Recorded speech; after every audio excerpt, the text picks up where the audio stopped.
Hello friends, welcome to the video on the topic of normal puerperium. In this video we are going to discuss about the normal puerperium, what it is normal puerperium, and this video will be beneficial for MBBS students and also for nursing students and Ayurvedic and homeopathic students as well.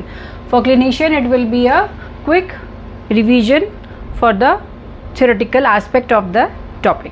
So let's start. What is the definition? We all know that the definition of puerperium can be divided that it is the period after the childbirth during which the pelvic and systemic changes revert back to normal. So this is the definition, the duration during which after delivery the pelvic and systemic changes that have occurred in the body of a woman, it reverts back to pre-pregnant state. Most of it is concerned with the pelvic changes.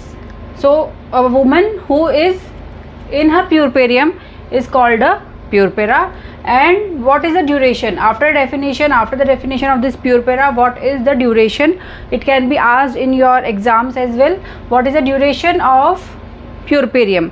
So the puerperium can be divided into 3 phases: immediate puerperium, early and remote. Overall the duration of puerperium is approximately 6 weeks.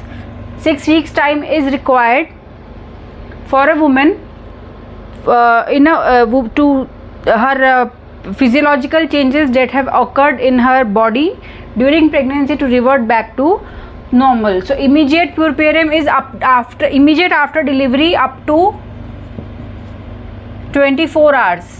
This is the immediate puerperium. It has got its own complications.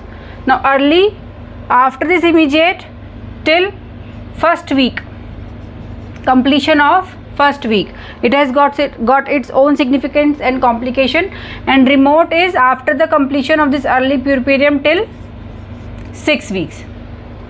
So this is the arbitrary division of puerperium, and it has immediate puerperium has got its own significance because the complications they occur during this period are common, and we have to be more vigilant during this period of women in puerperium.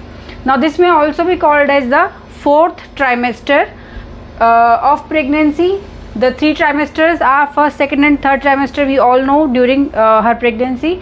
And this puerperium, we cannot just neglect a woman that okay, she has delivered and now she doesn't need any support. It is not like that. So it is also important, her puerperium is also important, and there are some complications that are very specific and that can be prevented, and if they are diagnosed at a earlier period in the initial stages, it will be helpful to save the life of the mother.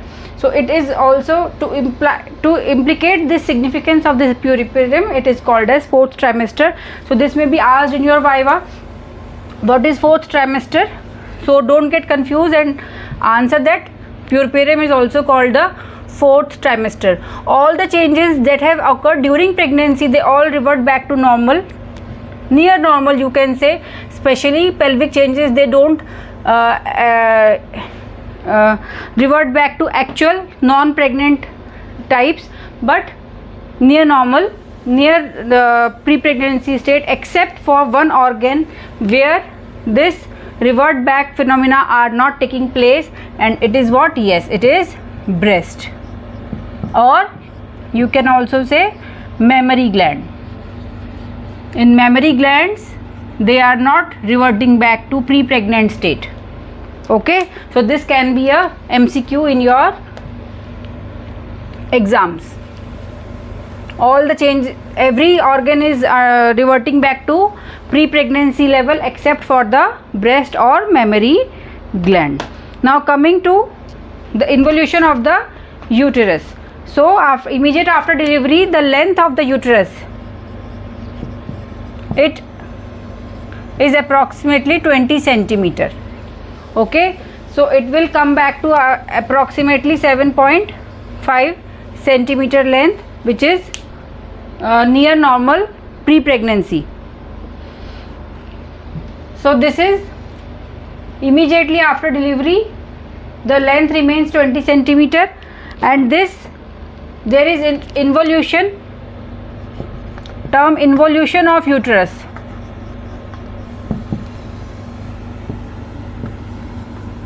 Uterus is specific for this. Clinically, how do we monitor this involution of uterus? After the delivery, during the first 24 hours, there is no change in the size of uterus after delivery during first 24 hours. Thereafter, there is a gradual decrease in the size of the uterus. So how can we clinically find it? What are the criteria? Prerequisite, it is that bladder should be empty, preferably her bowel should be empty, and when we go for measurement of her uterine length, then it should be measured at a same time of the day. If suppose we are taking at around 9 a.m. in the morning, the next day also we will be taking the measurement at 9 a.m. and so on. So these are the prerequisites. Bladder and bowel preferably should be empty, uterus should be centralized, and same time of the day we have to measure. So immediately after delivery, if you measure this length of the fundus from the symphysis pubis, approximately it is 13.5 centimeter, and after 24 hours, first 24 hours when there is no change. After that, during the initial 2 weeks, there is approximately 1.25 centimeter fall in this height, and approximately by 2 weeks, this uterus, which is palpable abdominally post delivery, it becomes pelvic organ, no more abdominally palpable. So this rate of involution of uterus is to be monitored clinically, especially in cases where there are puerperal complications. So there can be two aspects: either there is very quick involution, it becomes the fall is more than this value per day, or there may be subinvolution. Either there is superinvolution or subinvolution. Subinvolution, when the fall in height of this uterus is less than this value, so that is subinvolution. They have their own causes. In cases where there is in twin deliveries, especially in twin deliveries, when the mother is lactating to both the infants, at that time there can be observed superinvolution. Breastfeeding also important for involution. Breastfeeding, it has got a role in proper involution, in proper involution of the uterus. So if there are two newborn and they both are feeding simultaneously, then there is seen superinvolution. And in cases of infection, sepsis, retained products,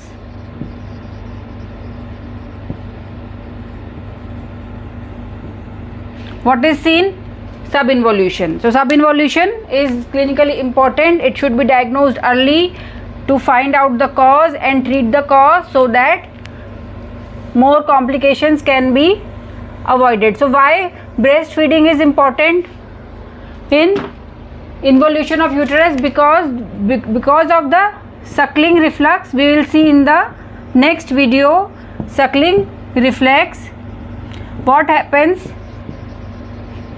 Oxytocin is released. This oxytocin is not only important for milk letdown reflex, but also it works on the uterus to cause involution. So breastfeeding has got a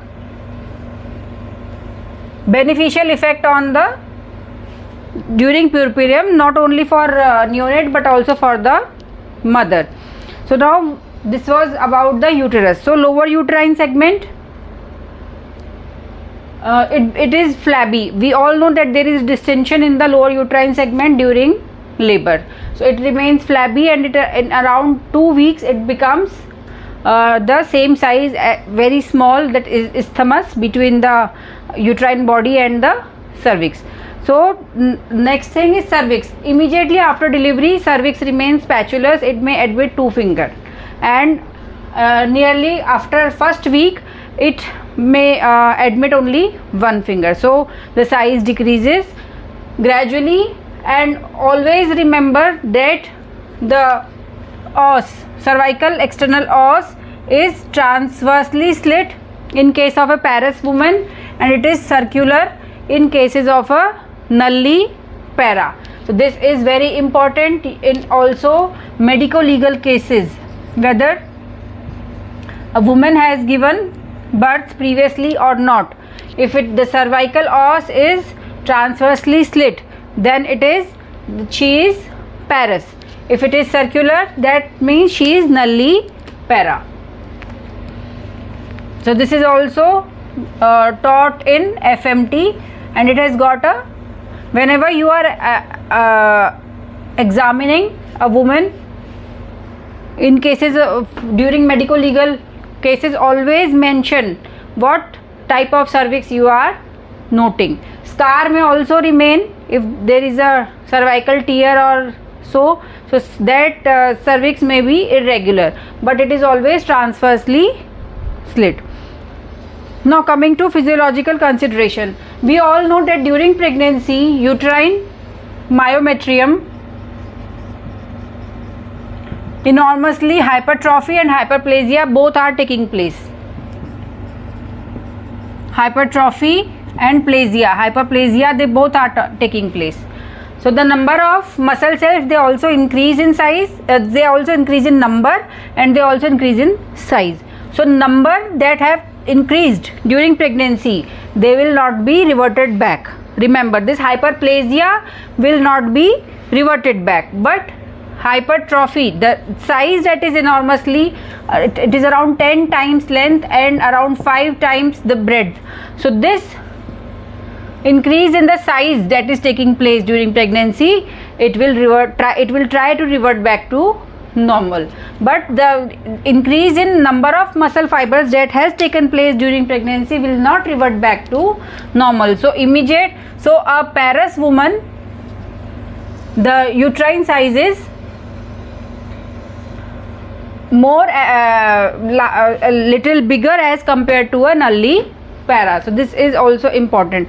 Now immediately after delivery, what is happening? Estrogen and progesterone withdrawal is taking place. So this estrogen and progesterone withdrawal, what causes? It increases the lytic enzyme. So this lytic enzyme, when we have to decrease the size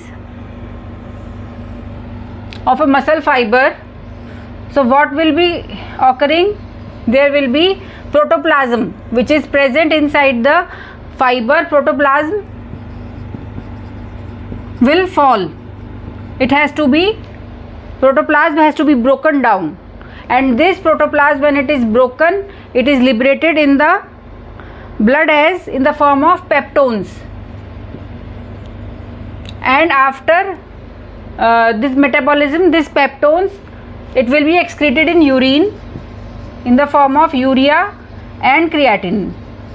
So what is important in a postpartum woman? This urea and creatinine, they are higher as compared to normal during this puerperium. So nothing to worry about it, because after around 6 weeks it will come back to normal. So there are lytic enzymes which are this protoplasm is broken down to revert back the hypertrophy that has occurred during pregnancy.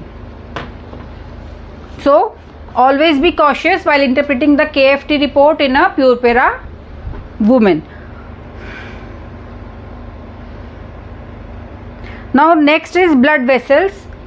At the site of placentation, there is a constriction. We have seen in the physiological changes of pregnancy how the approximation in a figure of 8 type takes place. So it also causes some asphyxia in the uterus because of this approximation of the blood vessels. Some degree of hypoxia is also taking place, and this hypoxia is also cause of the after pains. We will see soon. And now endometrium. Immediately after delivery, all of the decidua is cast along with the placenta and membrane. So what it is remaining after it around 10 days, the endometrium, it starts to generate, and after around 16 days of delivery, endometrium is developed in the endometrial cavity, except at the site of placenta, and that at the site of placentation it requires approximately 6 weeks for the endometrium to regenerate. So this regeneration is taking place from the endometrial glands and the stromal tissue that has remained immediately after delivery. It is around 2 millimeter thickness of the endometrium is remained. So this is this time frame is important. At the site of placentation, the endometrial regeneration requires almost 6 weeks.